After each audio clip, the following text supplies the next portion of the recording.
The sky was still painted in shades of gray when the first hint of dawn touched Guthrie, Oklahoma.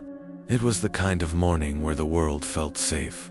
Birds stirred in the trees, sprinklers hissed quietly in manicured lawns, and families moved through their routines in silent harmony. To an outsider, this Thursday was nothing more than an ordinary day in a small American town. But behind the walls of a modest home on West Orbit Drive, a storm had already broken loose.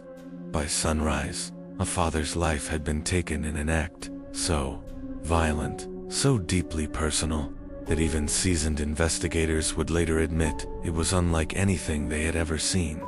At 7:52 a.m., a 911 call would pierce the calm. On the other end of the line was a terrified teenage girl, her voice trembling, words crashing over each other in panic. She had found her father lifeless, drenched in blood, inside his bedroom. Within minutes, patrol cars and flashing lights painted the quiet street. Officers rushed inside, bracing themselves for what they might find. But nothing could prepare them for the horror waiting beyond that door. A father murdered in his own home. No forced entry, no stolen valuables. A scene drenched in chaos and silence. What happened inside that room wasn't random. It wasn't about money.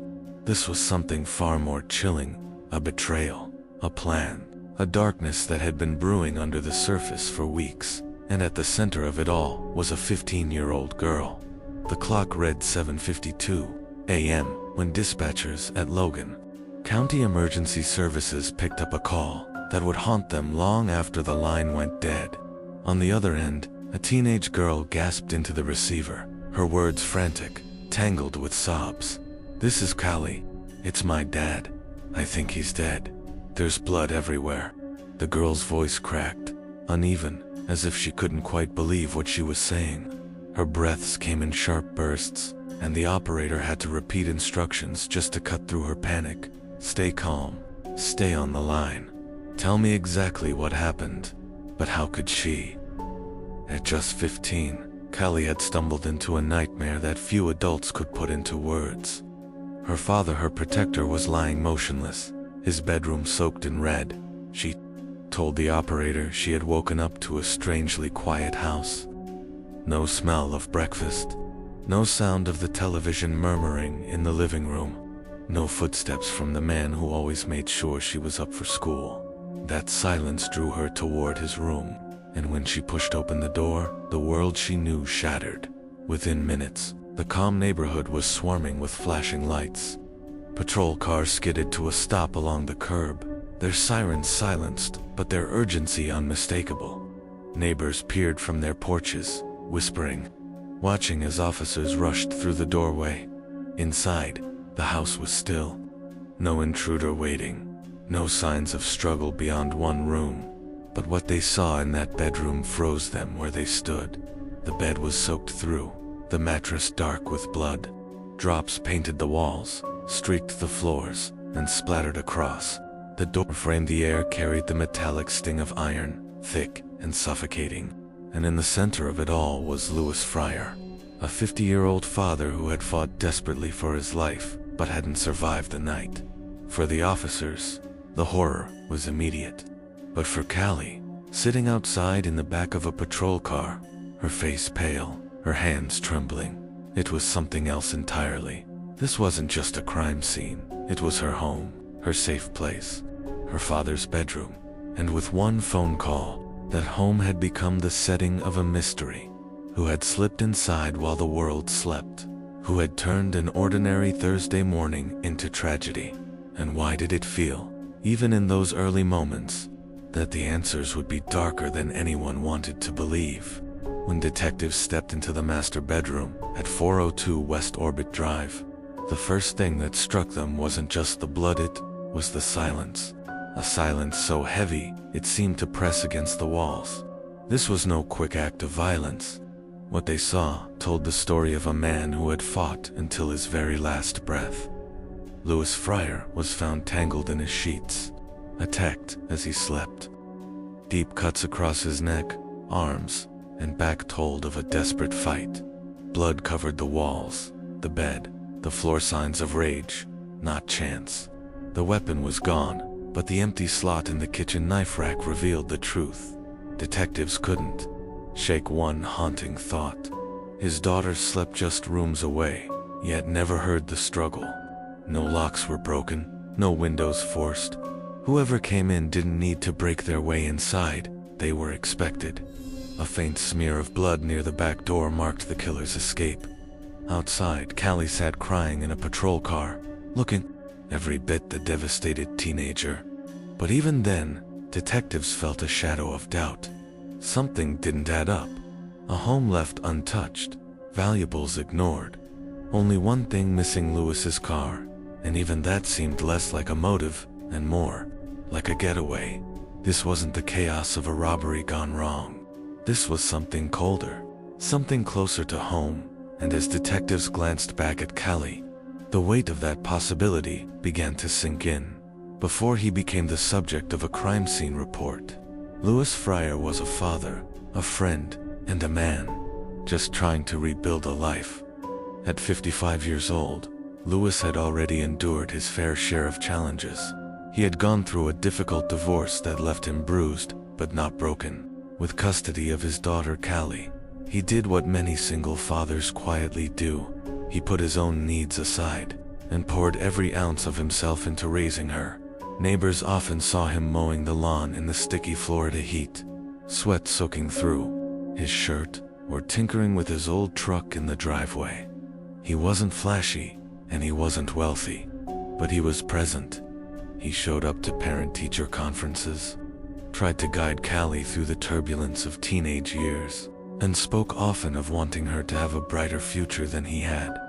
Louis Fryer was steady, almost too steady.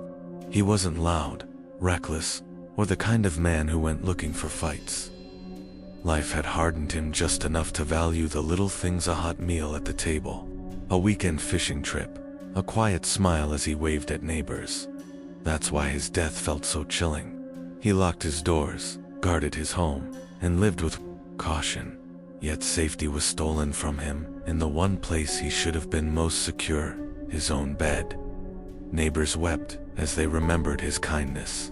"He didn't deserve this," one said, her voice trembling, and that became the echo across Melbourne. He didn't deserve this. But as detectives dug deeper, whispers grew darker. The tragedy wasn't just that Louis had been killed. It was the suspicion that the hand holding the knife might not have been a stranger's at all, but his own daughter's. At first, investigators followed the usual leads. Was this a robbery gone wrong? A break-in that turned violent? But the more they combed through the Fryer home, the less sense that theory made. There were no signs of forced entry, no broken windows, no locks picked. Whoever had taken Louis's life had either been let inside or had already belonged there. It was a chilling realization.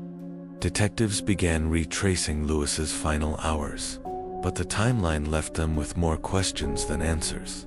The only other person inside the house that night was his teenage daughter, Callie.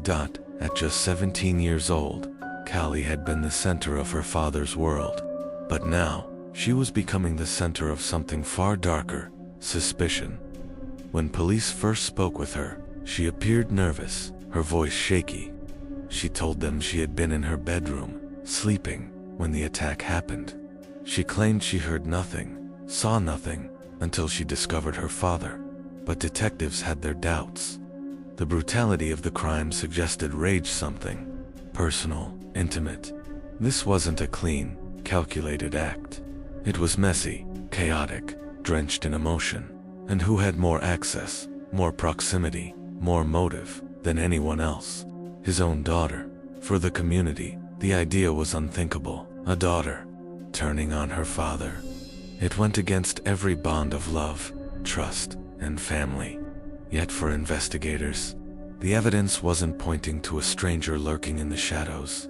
It was pointing to the one person who shared his home. The police began to press harder. They studied Callie's body language during questioning. Her trembling hands, her eyes that darted toward the floor whenever her father's name was mentioned. To some, these were signs of trauma, of grief, but to detectives, they raised another possibility: guilt. Behind closed doors, whispers began to spread. Neighbors, who had once seen a father-daughter duo trying to make life work, now questioned what had really been happening inside that home. Did they argue? Did Callie resent the rules her father enforced? Was there a boiling point that finally erupted in violence?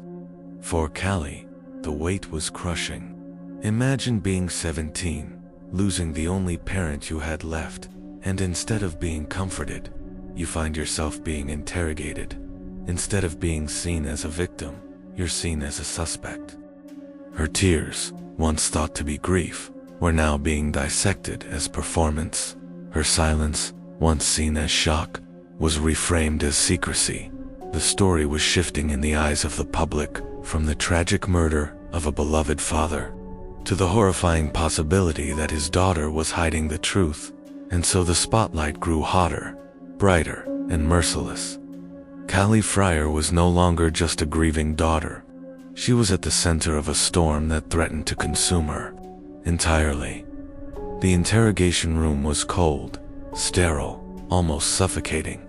A single buzzing light above, a steel table in the center, and two detectives staring across at Callie. This was the setting where her world began to fracture. For hours, they circled her with questions. Where were you that night? Why didn't you hear anything? Why was there no sign of forced entry? Her answers grew thinner, weaker, until her voice was little more than a whisper. She insisted she was innocent, that she loved her father, that she could never hurt him. But every denial only tightened the noose of suspicion. Detectives leaned harder. They painted pictures of betrayal, of rage, of a daughter finally snapping against her father's rules. They pressed her with the brutal details of the crime, forcing her to relive every horrific image. Callie's hands trembled on the table. Her breathing grew ragged. She was a teenager trapped, not just in that room, but in a storm far bigger than she could handle. And then something cracked. With tears streaming down her face, she broke. Words spilled out between sobs. She admitted to the unthinkable. She had killed her father. But this wasn't the cold confession detectives expected. This wasn't some emotionless recount of a calculated act. It was a torrent of confusion, pain, and anger. She spoke of arguments, of feeling trapped, of emotions boiling over until she lost control.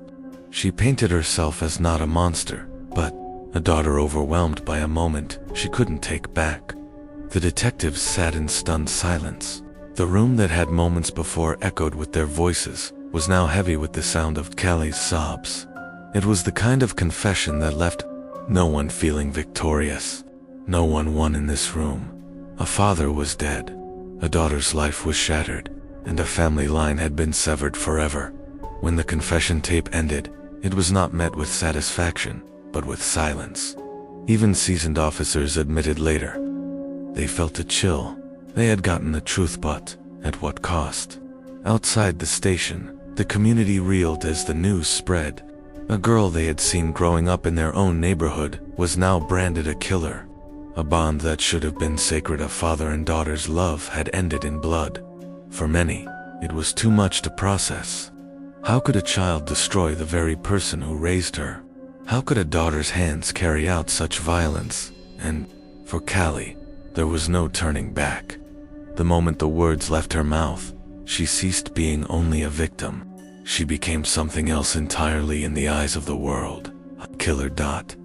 Yet behind that label was still a broken 17-year-old girl whose tears refused to stop. The church was silent, the kind of silence that presses on the chest.